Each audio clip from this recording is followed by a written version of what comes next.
भागात पावसाने दडी मारली असली तरी झऱ्याचे पाणी असल्याने भात लागणीला वेग आला आहे। बैलाच्या अवताच्या सहाय्याने शेतकरी भात लावणीचे काम करत आहेत, तर ट्रॅक्टरच्या सहाय्याने जास्त प्रमाणात भात लागण होत असून तर शेतकरी भलरी गीतावर भात लागण करत आहेत। आमचे प्रतिनिधी संतोष मालुसरे यांनी घेतलेला हा आढावा।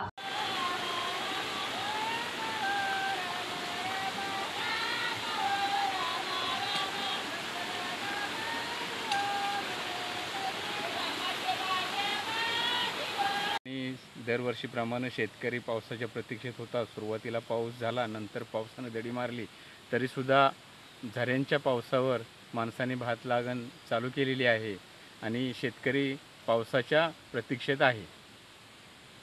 सुरुवातीला पावसानं चांगली सुरुवात केल्यामुळं शेतकरी आनंदित आहे आणि राहिलेली जी भात शेती लावायची आहे त्यासाठी शेतकरी पावसाच्या प्रतीक्षेत आहे आणि अपेक्षा आहे की पाऊस पडेल, चांगला पाऊस पडेल यावेळी।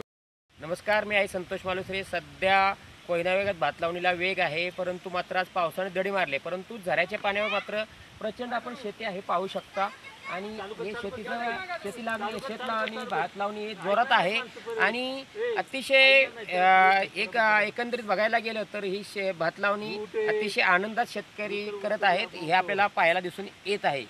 धन्यवाद।